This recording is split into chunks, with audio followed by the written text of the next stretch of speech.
So about a year ago, I was playing a lot of GT5. I do a lot of sort of hardcore GT5 racing. Me and Huang, who's the guy behind the sharpshooter, were brainstorming about some sort of peripheral we could make that would enable better racing control for PS3. We basically took a bunch of ideas that come from both the sort of hardcore racing wheel community and just general gaming, and we rolled them in, combined them with Move, and that's how this product was born.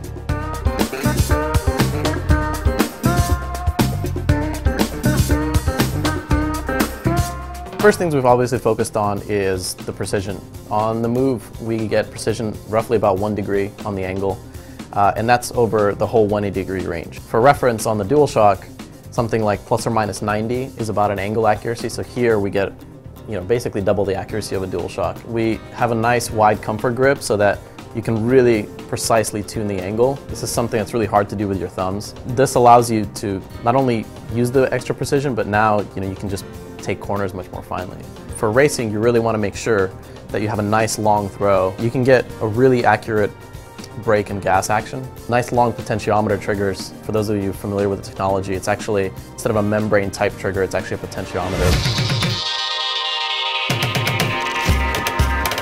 A lot of people like to drive manual, including myself, so we wanted to include some nice paddle shifters. They're also designed such that, if you have shorter hands, you can still reach them very well. If you have longer hands, you can sort of reposition in such a way that it's comfortable. The idea is that everything is all very reachable from this one position. That was an ergonomics challenge, but I think we pulled it off really well. Since we have these handles, we actually put a DualShock style motor in each one of these handles. So now you have directional rumble, so you can really feel when your left wheel's going off or your right wheel's going off. And you can feel when you go over a rumble strip or like over the center divide. And in addition to these two rumbles, we also have the Move's dedicated rumble. So there's actually 3 rumble motors in this for the developers to really create some really sophisticated effects. The Move rumble is a high frequency rumble, so it's very responsive, whereas these provide really nice deep effects. So in a combination, it's similar to DualShock. DualShock has the same configuration, it has one large motor and one small one.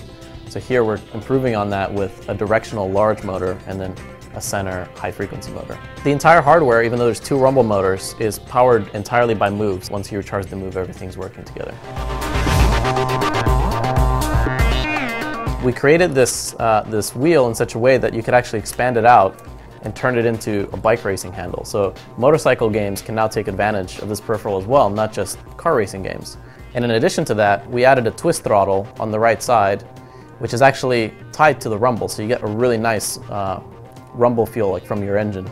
The actual rumble design inside is hardware bound, so there's no latency and it feels nice and tight. And of course, these buttons are also reachable, as are the front button. So everything is nice and comfortable, whether you're in bike mode or in car mode. The trouble with flight is that you really want multiple degrees of freedom. Like you want to be able to do roll, pitch, and also yaw. This peripheral is going to be amazing for flight games. This way we can actually implement some really nice control schemes, even for the games that are on PS3.